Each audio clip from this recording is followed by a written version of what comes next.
보니까 특이하게 중위층이 굉장히 높아요. 이렇게 보니까 그런데 그러다 보니까 제가 중위층을 잘 못 쳐다보겠어요. 왜냐하면 저는 이 온고설교에 집착하는 목사거든요. 그러다 보니까 중위층까지 쳐다보고 내리면 어딘지 잊어버리는 것 같아요. 지난주에 그런 것 같아서 제가, 그러니까 여러분 중위층에 계신 분들은 제 요즘에 머리가 자꾸 빠져서 걱정인데 이 부분만 보인다 할지라도 이렇게 이해하시고, 제가 온고에 집중하다 보니까 늘 그렇습니다. 예. 좋은 예배 시간, 설교 시간 되기를 주의 이름으로 축원합니다. 기도하고 우리 말씀 나누십시다.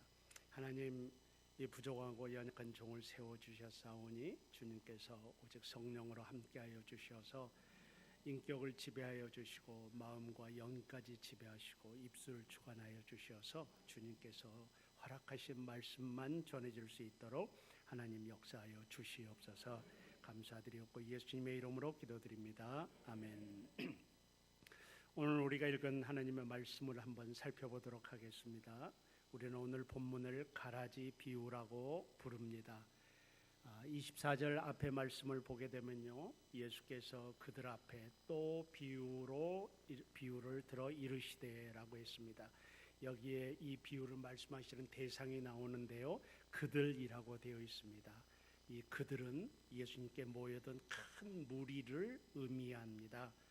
이 말씀의 배경은 13장 1절 2절에 나와 있습니다. 13장 1절에서 2절 말씀을 보면 지금 예수님께서 어떤 상황 속에서 말씀을 전하고 있는지 알 수가 있습니다. 1절 2절을 읽어보면요, 그날 예수께서 집에서 나가사 바닷가에 앉으심에 큰 무리가 그에게 모여들거늘 예수께서 배에 올라가 앉으시고 온 무리는 해변에 서 있더니라고 그렇게 되어 있습니다. 예수님은 배 위에서 육지 해변가에 모여든 무리들을 향하여 말씀을 지금 전하시고 있습니다. 그리고 첫 번째로 씨 뿌리는 비유를 말씀을 하셨습니다. 그리고 두 번째로 또 비유를 말씀하셨는데 그것이 오늘 우리가 읽은 본문의 가라지 비유라고 하겠습니다. 24절 25절 말씀을 보면요, 천국은 좋은 씨를 제 밭에 뿌린 사람과 같으니 사람들이 잘 때에 그 원수가 와서 곡식 가운데 가라지를 덧뿌리고 갔더니라고 말씀하고 있습니다. 여기서 두 종류의 농부가 나타납니다.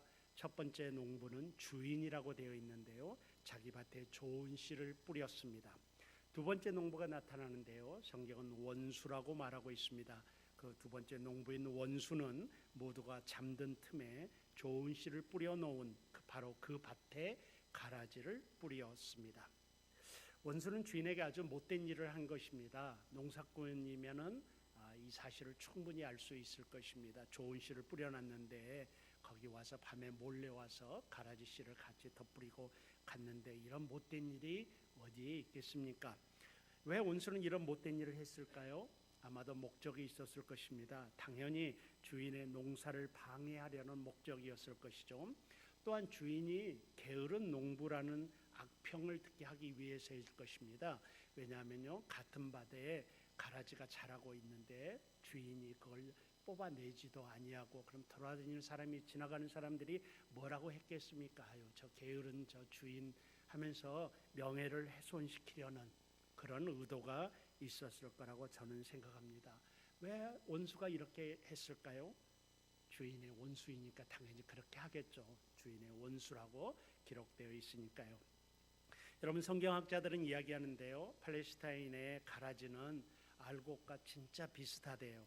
그래서 자랄 때는 잘 모른대요. 때가 되어서 결실, 알곡을 걷어 들일 때서야 비로소 그것이 구별되기 때문에 때로는 복수하기 위해서 농부들끼리 이런 방법이 사용되곤 했다고 합니다. 상대방의 복수하는 방법으로 몰래 가서 가라지 씨를 뿌려놓는 그러한 일을 종종 있었다고 이제 연구자들은 그렇게 말하고 있습니다. 아무튼 좋은 씨와 가라지는 같은 밭에서 같이 자라기 시작했습니다. 시간이 지났죠. 주인의 종들이 깜짝 놀랐습니다. 놀랍게도 자기네들은 밭에 좋은 씨를 뿌렸는데 곡식과 가라지가 뒤섞여 있음을 발견했습니다. 종들은 즉시 주인에게 보고했죠. 27절 말씀을 보면은 주여 밭에 좋은 씨를 뿌리지 아니하였나이까? 그런데 가라지가 어디서 생겼나이까? 라고 이렇게 놀라면서 주인에게 가서 보고하는 장면이 나타납니다. 종들의 보고를 받은 주인은 바로 그 상황을 눈치챘죠. 바로 상황을 파악했습니다. 원수가 몰려와서 가라지를 뿌렸다는 사실을 즉시로 알았죠. 원수가 이렇게 하였구나. 바로 대답을 합니다. 원수가 이렇게 하였구나. 종들은 주인에게 그래서 물었습니다. 그러면 주인님, 가라지를 솎아낼까요? 뽑아버릴까요? 라고 종들이 주인에게 물었습니다. 이때 주인이 그러면 우리가 가서 이것을 뽑기를 원하시나이까? 라고 묻고 있죠. 이때 주인이 대답합니다. 이 주인의 대답이 정말 놀라운 대답입니다. 가만두라. 가라지를 뽑다가 곡식까지 뽑을까 염려하노라. 둘 다 추수 때까지 함께 자라게 두라. 추수할 때 내가 추수꾼들에게 가라지는 따로 모아 묶어서 불에 태우게 하고 곡식은 따로 모아서 내 곡간에 넣도록 하겠다. 그러니 지금은 가만두라 라고 이렇게 이야기하고 있습니다. 그리고 이것이 바로 천국의 현상이라고 말하고 있습니다. 천국의 현상이라고. 오늘 24절 본문 시작하는데 이렇게 되어 있습니다. 예수께서 그들 앞에 또 비유를 들어 이르시되 천국은 이라고 말하고 있습니다. 놀랍죠? 우리들이 생각하는 천국은 불의가 없어야 되고 복수도 없어야 되고 만사 형통해야 되고 평안하고 애써야 되고 뭔 일이니 술술술 잘 풀려야 되고 근심 걱정이 없어야 되고 곡식을 뿌리면 열매가 1000배 100배 맺혀져야 되고 이것을 천국이라고 생각을 하지 않습니까? 그런데 예수님께서는 천국은 하면서 가라지 비유를 말씀하시고 그리고 가만두라. 가라지를 뽑다가 곡식까지 뽑을까 염려하노라 라고 말씀하시면서 그러나 결국에는 구별될 것이다 라고 말하고 있는 것입니다. 말씀하고 있는 것입니다. 그리고 본문의 이야기는 여기서 끝납니다. 이것이 가라지 비유라고 불리는 예수님의 비유의 내용입니다. 성도 여러분, 그러면 이 비유가 오늘 우리에게 무슨 상관이 있겠습니까? 이 비유가 가르쳐주는 교훈이 무엇이겠습니까? 이 비유를 한번 해석해 보십시다. 우리가 해석할 필요가 없습니다. 예수님이 직접 이 비유를 설명해 주셨습니다. 36절을 보게 되면 제자들이 이 비유를 설명해 달라고 예수님께 요청합니다. 예수님은 37절부터 그 비유를 설명하시죠. 좋은 씨를 뿌리는 자는 인자요, 즉 하나님이란 소리입니다. 나란 소리입니다. 좋은 씨를 뿌리는 이는 인자요, 밭은 세상이요, 좋은 씨는 천국의 아들들이요, 가라지는 악한 자의 아들들이요. 가라지를 뿌리는 원수는 마귀요, 추수 때는 세상 끝이요, 추수꾼은 천사들이니 그런즉 가라지를 거두어 불에 사르는 것 같이 세상 끝에도 그러하리라 라고 하면서 가라지 비유를 예수님께서 직접 설명을 해 주셨습니다. 정리하면요, 밭은 이 세상인데 이 세상에 하나님은 좋은 씨인 천국의 아들들을 심으셨고요, 원수인 마귀는 가라지인 악한 자의 아들들을 심으셨다는 사실입니다. 우리 모든 그리스도인들은, 구원받은 자들은 하나님께서 이 세상에 뿌려놓은 좋은 씨라는 것입니다. 그리고 이 사실에서 오늘 설교 제목을 가져왔습니다. 우리 그리스도인들은 이 땅에 뿌려진 좋은 씨이라는 것입니다. 여기까지 이해가 안 되시는 분, 만약에 이해가 안 되시면 제가 교수직을 그만둬야 됩니다. 지금 다 이해되셨죠? 여기까지 다 이해되셨으리라고 생각합니다. 우리 그리스도인들은 하나님께서 이 세상에 뿌려놓은 좋은 씨라는 사실이죠. 물론 이 세상에는 원수들이 뿌려놓은 가라지도 있습니다. 악한 자의 아들들도 존재합니다. 그러나 추수할 때인 세상 끝날이 되면 추수꾼인 천사들이 천국의 아들들과 악한 자의 아들들, 알곡과 가라지를 구별하여 악한 자의 아들들은 지옥으로 보낸다는 것이 이 비유의 의미라 하겠습니다. 이러한 비유로부터 우리는 몇 가지 팩트를 발견합니다. 사실을 발견하죠. 이 비유 속에 나와 있는 사실을 한번 찾아보십시다. 첫째, 밭에 가라지가 존재하는 것은 매우 자연스러운 일이다, 매우 정상적인 일이다라는 사실을 이 비유는 말하고 있습니다. 그리스도인과 비그리스도인이 같이 사는 곳이 세상이라는 소리입니다. 빛의 자식과 어둠의 자식이 같이 사는 것이 당연하다라는 것입니다. 의인과 악인이, 착한 사람과 착하지 않은 사람이 같이 사는 곳이 이 세상이란 밭이라. 주님이 이 팩트를, 이 사실을 비유로부터 발견할 수 있습니다. 빛의 아들과 이 세대의 아들이 누가복음 16장 8절에서 비교되고 있습니다. 빛의 아들과 이 세대의 아들. 근데 빛의 아들과 이 세대의 아들들이 알곡과 가라지가 같이 살아가는 곳이 이 세상이란 밭입니다. 왜냐하면 마귀가 존재하기 때문입니다. 마귀도요 자기 씨를 뿌려놓기 때문입니다. 원수가 와서 곡식 가운데 가라지를 덧뿌리고 갔더니라고 했습니다. 이러한 사실은 이 세상이란 밭에서 뿐만이 아니라 한 사람의 마음이란 밭에서도 동일합니다. 내 안에 선과 악이 공존하는 것입니다. 교회에도 마찬가지입니다. 교회 안에도 선과 악이 공존할 수밖에 없습니다. 이러한 것이 밭에 뿌려진 이 땅을 지배하는 하나님과 악의 세력이 씨를 뿌려놓은 결과라고 할 수 있습니다. 그래서 첫 번째 팩트가 밭에 가라지가 존재하는 것은 매우 자연스러운 일이다라는 사실이고요. 두 번째 사실, 두 번째 팩트가 뭔가 하면은 하나님께서는 밭에 가라지를 그대로 놔두신다라는 것입니다. 그대로 가라지도 자라도록 놔두신다는 사실이 두 번째죠. 저 같으면 뽑아버릴 것 같습니다. 제가 주인이라고 그러면 종들을 야단치면서 너희들 밭 관리도 그렇게 못했느냐, 가서 당장 가라지를 다 뽑아버려라, 그리고 곡식만 남겨놓아라. 제가 저 같으면 그럴 것 같은데, 그래서 제가 하나님이 아닙니다. 하나님은 그렇지 않다라는 것입니다. 하나님은 악인을 그대로 두십니다. 그것이 하나님의 계획이라는 사실이죠. 둘 다 추수 때까지 함께 자라게 두라. 그리고 정말 이해되지 않지만요, 지금 목사인 저도 잘 이해가 안 되지만 그것이 알곡을 보호하는 방법이라는 것입니다. 정말 하나님의 섭리를 우리가 다 알지 못합니다. 가만두라. 가라지를 뽑다가 곡식까지 뽑을까 염려하노라. 그러면서 하나님은 알곡을 보호하기 위해서 가라지의 존재를 허용하고 계십니다. 이것이 두 번째 팩트입니다. 하나님은 그대로 놔두십니다. 세 번째 팩트는 사실은 결국에 가서는 곡식과 가라지가 분리된다는 사실입니다. 좋은 씨가 드러나는 때가 있습니다. 추수 때가 있으며 추수꾼이 있습니다. 그리고 그 가라지를 불살려지기 위해 단으로 묶여집니다. 곡식은 주님의 곡간에 보관되기 위해서 모아집니다. 묶여지고요, 모아집니다. 벌써 표현이 다릅니다. 성경의 표현이. 그래서 구별이 됩니다. 그때가 되면 모두가 다 구분됩니다. 이 세 가지 팩트가 오늘 본문 속에 나와 있습니다. 그러면 이러한 팩트로부터 우리는 이 땅을 사는 지혜와 영적 교훈을 받아야 되는데 그것이 무엇이겠습니까?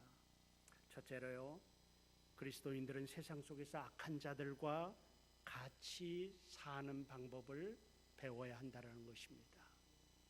세상의 부조리와 세상의 악한 사람과 세상에서 나를 핍박하는 사람과 같이 사는 법을 배워야 한다는 것이죠. 여러분, 좋은 씨로 사는 것은 나쁜 씨들과 같이 사는 것입니다. 여러분, 이 땅에 다 좋은 씨만 있으면 좋은 씨라는 말이 있을 리 없습니다. 좋은 씨라고 하는 것은 비교되는 나쁜 씨가 있기 때문에 좋은 씨라는 말이 생긴 것입니다. 사랑하는 우리 성도 여러분, 말도 안 되는 일이 일어나는 세상 가운데서 사는 자들이 그리스도인들입니다. 인생에는 말이 안 되는 일들이 다반사로 일어나고 있습니다. 악이 다반사입니다. 얼마나 불합리한 세상입니까? 세상에는 별별 사람이 많습니다. 그 중에는 진짜 악한 사람들도 많습니다. 뉴스를 떠들썩하게 하는 사람들 말입니다. 세상에 저런 일을 어떻게 할 수 있는가 하는 그런 사람들이 우리 옆에, 우리 옆집에, 우리 건너편에 다 살고 있습니다. 세상이 정상적으로 흘러가고 있습니까, 여러분? 물이 위에서 아래로 흐르듯 세상이 자연스럽게 흘러가고 있습니까? 그렇게 생각하십니까? 그렇지 않습니다. 노력한 것만큼 결과를 얻는 세상입니까? 여러분, 새벽부터 저녁까지 일하면 그에 합당한 대가를 얻고 있습니까? 여러분, 그 합당한 대가만 얻는 세상이어도 좋은 세상인데요, 그렇지 않습니다.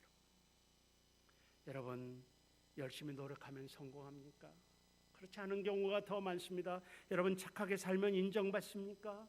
그렇지 않는 것 같습니다. 말이 안 되는 일이 일어나는 곳이 세상이죠. 정의롭지 못한 사회 구조입니다. 그래서 빈익빈 부익부 세상이 만연하고 있습니다. 부정부패가 만연한 세상입니다. 소위 말해 갑질 문화가 판치는 세상이고요. 자살률 1위인 나라가 우리나라입니다. 청년 실업률 24%입니다. 길거리에 청년 4명 중 1명은 실업자라는 세상이 바로 이 나라 이 땅의 모습입니다. 그래서 청년들을 3포 세대니 4포 세대니 5포 세대니 6포 세대니 여러분 이렇게 말하고 있습니다. 여러분 5포 세대까지 있는데요. 5포는 보니까요, 제가 인터넷 뒤져보니까 연애, 결혼, 출산, 그 다음에 집, 꿈, 희망, 요즘에 7포 세대란 말이 나왔다고 합니다. 여러분 무력한 청년 세대이고요. 실패할 자유와 도전할 자유를 잃어버린 세대. 그래도 우리 나이 드신 분들은 젊었을 때 실패해도 다시 한번 기회가 있었고 도전해서 잘 안 돼도 한번 해보는 일이 있었는데 요즘은 한번 실패하면 끝인 세상처럼 되어버리고 있습니다.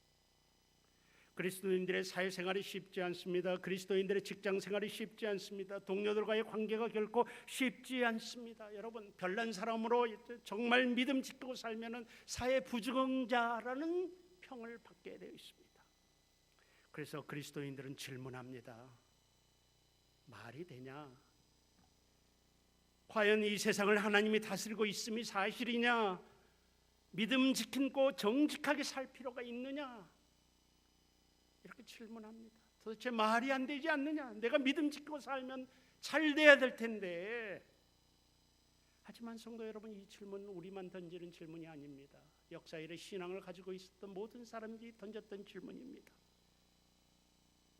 많은 사람들이 성경에 있는 위인들도 하나님, 악인이 형통하는 게 뭡니까?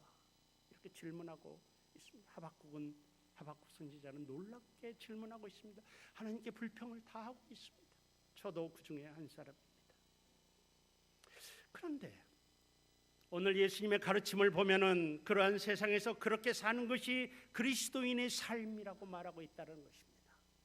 여러분 받아들이시겠습니까? 그러한 세상에서 그렇게 사는 것이 그리스도인의 삶이라고 예수님은 오늘 가라지 비유를 통해서 말씀하고 계십니다. 하나님께서는 당신의 자녀들이 그렇게 세상의 자녀들과 가라지들과 더불어서 살게 하셨습니다. 놀랍게도 가라지의 존재는 알곡을 보호하기 위해서라고 말씀하고 있습니다. 역설입니다. 받아들이기 힘듭니다. 의인을 보호하기 위해서 악인을 허용하다니요. 그러나 이것이 하나님의 방법이라는 것입니다. 사랑하는 우리 성도 여러분, 형제자매 여러분, 믿음을 갖고 계시는 여러분, 세상의 악으로 인해 화내지 않기를 주의 이름으로 축원합니다. 세상의 부조리로 인해 세상에 말도 안 되는 일이 일어나고 있는 현상에 대해 나를 특별히 괴롭히는 어떤 사람으로 인해 이 땅의 가라지로 인해 절망하지 않기를 주의 이름으로 권면합니다. 세상은 개연성과 정합성으로만 이루어지지 않습니다. 세상의 불합리에 대해 절망하지 않기를 원합니다. 우리 기독교 신앙은 삶을 긍정하는 종교입니다. 그럼에도 불구하고라는 종교이죠. 세속을 긍정하는 종교입니다. 이 세상의 온갖 부조리를 그대로 볼 수 있고 받아들일 수 있는 종교가 바로 우리 기독교 종교입니다. 기독교 신앙입니다. 우리 기독교는 산속의 종교가 아닙니다. 우리 기독교는 무인도의 신앙 체계가 아닙니다. 우리 기독교는 수도원에서 혼자 따로 신앙생활하는 것이 아닙니다. 바로 이 땅 위에서 부조리가 만연하고 말도 안 되는 일이 일어나는 이 땅 위에서 우리의 믿음을 지키면서 그들과 같이 그 현상 속에서 살아가는 신앙 체계가 바로 우리 기독교의 신앙 체계라고 할 수가 있습니다. 여러분, 그래서 있는 그대로 받아들이시기를 주의 이름으로 축원합니다. 오늘 비유의 첫 번째 교훈이 그것입니다. 두 번째로 배울 수 있는 것은 그렇다고 해서 우리가 세속을 긍정하고 세상을 그대로 바라본다고 해서 이 세상이란 밭에서 좋은 씨로 살기를 포기해서는 안 된다라는 것이죠. 그럼에도 불구하고 우리는 좋은 씨로 살기를 끝까지 고집해야 됩니다. 그 끝이 언제입니까? 추수 때까지 좋은 씨로 살기로 고집해야 돼요. 이 사회가 이렇게 편법이고 이 사회가 이렇게 불법이고 비정상적인 일이 많은데 그것이 당연하게 받아들여지는 세상인데 어떤 이들은 질문합니다. 과연 이런 세상에서 그리스도인의 청정함과 깨끗함과 거룩함과 정직함을 유지하고 산다는 것이 가능한가? 라고 질문을 던집니다. 답은 가능하다입니다. 가능하다입니다. 물론 불편해요. 불편해질 수 있습니다. 그러나 살 수 있다라는 거죠. 있다는 것입니다. 깨끗한 시인 그리스도인의 정직함이 밭 전체를, 즉 이 세상을 좋은 세상으로 만들 수 있겠는가? 부정부패가 만연하고 있는 이 세상 가운데서 나 혼자 몸부림쳐봤자 이 세상이 바뀌겠는가? 이렇게 질문을 합니다. 바뀐다는 게 정답입니다. 바뀐다는 게 정답이에요. 그렇게 안 살아서 그렇지. 안 살아서 그렇지. 좋은 씨 하나가 가라지가 만연한 밭에 떨어진다고 그 밭을 변화시킬 수 있겠는가? 그래서 말입니다. 많은 사람들이 적당한 방법을 찾습니다. 좋은 씨로 살면서 혼자 산화되기도 하지만요, 좋은 씨 되기를 포기하면서 삽니다. 그래서 나쁜 밭에서 잘 자랄 수 있는 가라지가 되어서 삽니다. 이런 여성, 그리고 어쩔 수 없다는 핑계를 내세웁니다. 그러나 성경은 우리에게 분명하게 말씀하고 있습니다. 이러한 세상에서 하나님의 자녀로 살라고 명령하고 있습니다. 빛의 자녀로, 좋은 시로 살라고 말하고 있습니다. 어둠의 세상에서 빛의 자녀로 살려고 말하고 있습니다. 에베소서 5장 8절에 너희가 전에는 어둠이더니 이제는 주 안에서 빛이라, 빛의 자녀처럼 행하라. 데살로니가전서 5장 5절 말씀에 너희는 다 빛의 아들이요 낮의 아들이라. 우리가 밤이나 어둠에 속하지 아니하였다. 빛의 자녀로 살아라. 그러면 가라지와 함께 이 세상에서 좋은 씨로 사는 방법이 무엇입니까? 좋은 씨로 사는 것은요, 세속 한가운데서, 세속이란 말을 기억하십시오. 세상을 말합니다. 세상, 거룩하지 않는 세상, 그 세상 한가운데서 그리스도를 드러내면서 사는 것입니다. 빛의 자녀답게. 빛은 결코 숨겨지지 않습니다. 그 빛을 꺼트리지 아니하고 세속에서 그리스도를 드러내며 사는 것입니다. 이것을 가리켜서 세속성자라고 말합니다. 성자라는 말은 무엇입니까? 성자라는 말은 아주 성인들, 거룩한 사람들을 이야기합니다. 세속이란 말은 무엇입니까? 죄가 만연한, 가라지가 만연한 세상을 의미합니다. 세속성자 하면은 그 많은 세상 가운데서, 그 가라지뿐인 세상 가운데서 거룩하게 사는 것을 이야기합니다. 이것을 세속성자라고 말합니다. 오늘 설교 다 잊어버려도 이 네 글자만 기억하셨으면 좋겠습니다. 우리는 세속성자가 되어야 합니다. 기독교 신앙이 세속을 긍정하는 종교이기에 이 세상 한가운데서 그리스도인들은 세속성자가 되어야 하는 것입니다. 여러분들, 이 말은 여러분들에게 더 무거운 말이 될 수 있습니다. 저 같은 목사는 교회 안에만 머뭅니다. 저 같은 교수는 신학생들 한가운데서만 있습니다. 그래서 세상에서 죄하고 직면할 기회가 여러분보다 적습니다. 여러분들은 현실 속에서 살고 있습니다. 제가 압니다. 여러분들은 실제로 부딪히면서 살고 있습니다. 저 같은 목사는요, 사령관입니다. 뒤에 있어요, 후방에. 그렇지만 여러분들은 소대원들입니다. 맨 앞에 있습니다. 세상과 맞대고 있습니다. 그래서 얼마나 그리스도인으로 산다는 것이 어려운지, 여러분, 죽으면 제일 먼저 죽고요. 여러분, 그렇습니다. 제가 압니다. 그럼에도 불구하고 세속성자로 살아야 됩니다. 휘장이 갈라짐으로 우리가 지성소에 들어갈 수 있었습니다. 누가복음 23장 45절에 성소의 휘장이 한가운데 찢어지더라 해서 우리는 지금은 자유롭게 하나님을 만나러 들어갈 수 있습니다. 그러나 다른 방향에서 생각할 수 있습니다.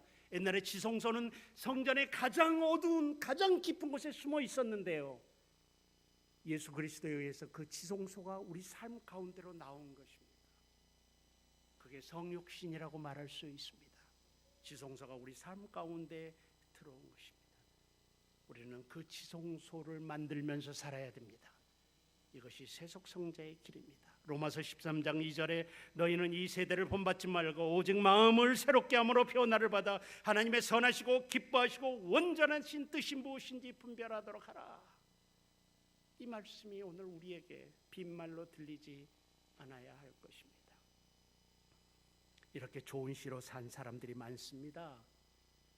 여러분, 그 그거 불가능한 것 같은데 우리 앞에 세속성자로 살았던 사람들이 너무너무 많습니다. 성경 안에는 히브리서 11장을 보게 되면요, 그렇게 세속성자로 살았던 사람들이 쭉 이름이 열거되어 있습니다. 아벨, 에녹, 노아, 아브라함 등 구체적인 이름만 18명이 기록되어 있고요. 그다음에 그 11장 끝부분에 가게 되면은 또 어떤 이들은 조롱과 채찍질뿐 아니라 결박과 옥에 갇히는 시련도 받았으며 돌로 치는 것과 톱으로 켜는 것과 시험과 칼로 죽임을 당하고 양과 염소의 가죽을 입고 유리하여 궁핍과 환난과 학대를 받았으니, 그 다음 말씀이 있습니다. 이런 사람은 세상이 감당하지 못하느니라. 세상이 감당하지 못한 거예요.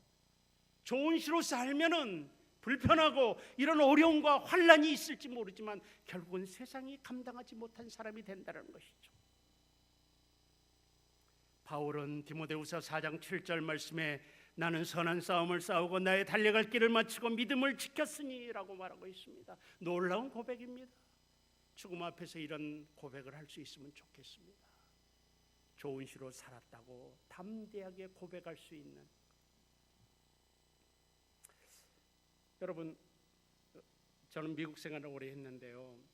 지금 제 막내 아들이 이제 고3입니다. 미국에서. 그런데 그 애가 초등학교 다닐 때 이야기 하나를 하고 넘어갈까 합니다. 저는 목회를 하느라고 아이들에게 신경을 별로 못 쓴 불량 아빠였는데요. 어느 날 집에 들어와 보니까 아들이 프로젝트를 한다면서 뭘 열심히 만들고 있는 거예요. 그래서 뭐냐고 하니까 사회 과목인데 프로젝트 숙제를 해야 점수를 받을 수 있다라고 그래요. 그래서 나는 멋 모르고 그래, 아유 고생한다야, 너 열심히 해라, 굿잡, 이렇게 하면서 격려를 했습니다. 근데 며칠 뒤에 또 보니까 이게 조금 더 발전하고 있어요. 점점 확실하게 문제. 근데 점점 확실해지는데 제가 그것을 보고 저는 깜짝 놀랐습니다. 그것이 무엇인가 하면요, 중남미에 가면은 각 가정마다가 그런 사당이 있어요. 산당, 조그만 그 쉐린이라고 그러는데, 그래서 우상을 섬기는 그런 그 조그만 박스 같은 걸 만들어가지고 가정에다 놓고요, 아침마다 거기서 절도 하고요, 향도 피워놓고 중남미 문화입니다. 그런데요, 학교에서 그걸 이제 문화라는 이름으로 중남미 문화를 이해한다는 그런 차원에서 학생들에게, 전 학생들이 그걸 만들게 한 거예요. 그 우상의 심볼을 만들게 한 거예요. 문화라는 이름으로 중남미를 이해하자라고 하면서. 왜냐하면 미국의 중남미에서 이민 온 사람들이 굉장히 많거든요. 히스패닉들이 굉장히 많거든요. 그래서 그걸 만들고 있는 거예요. 제가 중남미 선교를 열심히 했기 때문에 딱 보니까 그거예요. 제가 효경아, 이거 뭐니? 그러니까 설명을 하는데 정확히 그거예요. 자, 여러분, 이제 제 신앙 색깔을 여러분에게 한 가지 소개하겠습니다. 여러분 다 이렇게 할 필요는 없는데요, 생각을 하라는 소리입니다. 이걸 해야 점수를 받을 수 있습니다. 이걸 해야 점수를 받을 수 있습니다. 그렇다 한다면 목사인 제가 우상의 형태를 문화나 숙제라고 점수를 받겠다고 그걸 허용을 해야 될 것인지 순식간에 깊은 고민에 빠졌습니다. 제가 큰 고민에 빠졌습니다. 저걸 안 하자니 애가 학교에서 왕따 당하고 선생님한테 책망 듣고 점수를 못 받게 되는 거고, 하게 하자니 내가 가지고 있는 신앙 양심상 저건 만들게 할 수가 없는 거예요. 사랑하는 성도 여러분, 이런 상황이 우리 인생에 얼마나 많은데 여러분 어떡하시겠습니까? 어떡하시겠습니까? 문화의 옷을 입고 있습니다. 실릭의 옷을 입고 있습니다. 실제적인 이익과 문화라는 옷을 입고 있는 거예요. 그러면서 목사인 가정의 그 아이, 그 숙제를 지금 하고 있는 겁니다. 하루를 고민했습니다. 제가 사실은 실릭이 없고 우리 아들 문제가 아니라고 그러면 1초도 고민 안 하는 문제입니다. 그거 해서는 안 되는 거죠. 그냥 목사인 나도 안 되는 거죠. 근데 목사인 저도 하루를 고민했습니다. 다음날 새벽기도에 나가서 하나님께 이 문제를 깊이 고뇌했습니다. 하나님, 목사인 내 신앙이 이거밖에 안 되는군요. 내 아들의 실력 앞에서 내가 이러고 있군요. 그리고 돌아왔습니다. 그리고 아이하고 이야기를 하기 시작했습니다. 새벽기도에서 일찍 돌아와서 학교 가기 전에 아이한테, 효경아, 아빠는 이걸 너한테 허용할 수 없다. 아빠가 목사지 않니? 우리가 하나님을 섬기지 않니? 너 이게 어떤 건지 알고 있니? 이건 아이돌이다, 아이돌. 그래서 네가 점수를 못 받아도 좋다. 네가 선생님한테 혼나도 좋다. 다만 가서 오늘 선생님에게 가라. 가서 우리는 믿음을 갖고 있는 크리스찬이기 때문에 이걸 할 수 없다라고 말씀을 드려라. 그래서 그렇게 말씀을 드렸습니다. 물론 선생님이 이해를 해 주셨습니다. 다행스러운 거죠. 그래서 최소 점수지만 점수를 줬습니다. 우리의 믿음을 이해해 주고 인정해 준 것이라고 하겠습니다. 사랑하는 우리 성도 여러분, 좋은 시로 산다는 것이 썩 편하지 않습니다. 불편합니다. 손해볼 수도 있습니다. 가난할 수도 있습니다. 시련을 당할 수도 있습니다. 여러분, 가라지가 더 잘 자라고요. 가라지가 더 왕성하게 활동하고요. 더구나 그 가라지가 우리보다 더 착해 보이기도 합니다. 구별이 잘 안 됩니다. 그들은 문화의 옷을 입고 있고요. 그들은 실릭의 옷을 입고 있고요. 그들은 성공의 옷을 입고 있고요. 여러분, 사랑하는 성도 여러분, 폴리캅이라는 교부는 이렇게 말했습니다. 사형장 앞에서 예수님 한 번만 네가 부인하면 살려주겠다 해도 86년 동안 나는 그분의 종이었습니다. 그동안 그분은 내게 아무 잘못도 하지 않으셨습니다. 그런데 어떻게 내가 나를 구원하신 왕을 모독할 수 있겠습니까? 이것이 세상이 감당치 못하는 좋은 시로 사는 모습이라고 할 수가 있습니다. 말씀을 정리하고자 합니다. 사랑하는 성도 여러분, 치열하게 살아야 됩니다. 정말 열심히 살아야 됩니다. 목숨 걸고 살아야 됩니다. 생존이 그렇게 쉽지 않습니다.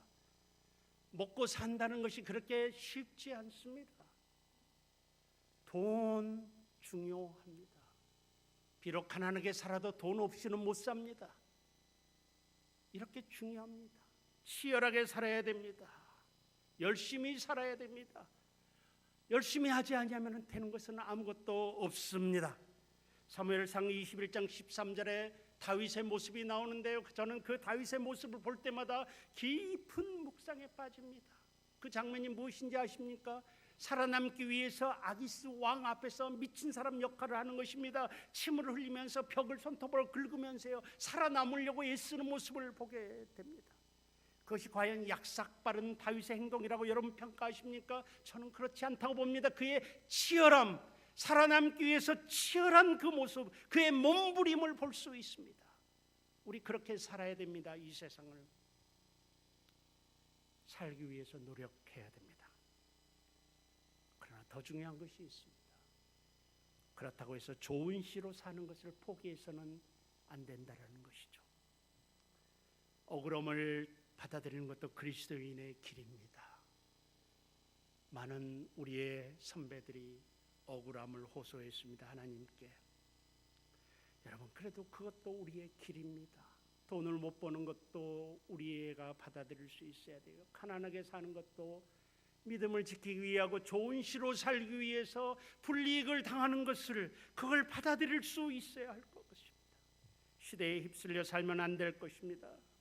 현대의 당연히 여겨지는 문화 속에서 당연히 여겨지는, 남들이 다 그렇게 하는, 그렇게 하지 아니하면 왕따가 되는 그런 문화들 말입니다. 그런 문화들 속에서도 분별하여서 좋은 시로 살아야 됩니다. 뇌물 안 됩니다. 뇌물을 받는 것도 안 됩니다. 다 사람들이 그렇게 살아도 그건 안 됩니다. 갑질 안 됩니다. 투기해서 돈 버는 거 안 됩니다. 술 문화 안 됩니다. 혼전 임신 안 됩니다. 수많은 문화 속에 나와 있는 가라지와 같은 문화와 이런 것들을 우리가 너무 당연하게 받아들이는데 여러분, 안 될 것입니다. 안 될 것입니다. 로마서 10장 13장 11절에서 14절 말씀을 읽겠습니다. 또한 너희가 이 시기를 알거니와 자다가 깰 때가 벌써 되었으니 이는 이제 우리의 구원이 처음 믿을 때보다 가까웠음이라. 밤이 깊고 낮이 가까웠으니 그러므로 우리가 어둠의 일을 벗고 빛의 갑옷을 입자. 낮에와 같이 단정히 행하고 방탕하거나 술 취하지 말며 음란하거나 호색하지 말며 다투거나 시기하지 말고 오직 주 예수 그리스도로 옷 입고 정욕을 위하여 육신의 일을 도모하지 말라. 이 말이 그 시대 1세기 때만 해당되는 말씀입니까? 그렇지 않습니다. 이 시대에 더욱 귀중한 말씀이라고 보여집니다. 비록 세상이 말도 안 되는 불합리하고 죄악된 세상이지만 그러나 그 안에서 좋은 시로 사십시다. 우리 안에서 역사하시는 예수 그리스도, 오늘 성가대 찬양 속에 내 안에 계신 그리스도 예수님이란 말이 나오는데요. 여러분, 내 안에 있는 예수 그리스도를 이 세상 가운데 좀 드러내면서 살면 좋겠습니다. 그것이 불편하고요, 그것이 불이익을 가져다 줄 수도 있고요, 때로는 성공하지 못하게 할 수도 있지만, 그러나 그렇게 살면은 결국은 세상이 감당하지 못한 사람이 될 것입니다. 어떻게 살 것입니까? 그래도 좋은 시로 사는 것이 좋습니다. 좋은 시로 사는 것은 세상 가운데서 내 안에 거주하시는 예수 그리스도를 드러내는 삶입니다. 그리고 이것이 우리에게 구원받은 이유이고 이 땅을 사는 이유라고 믿습니다.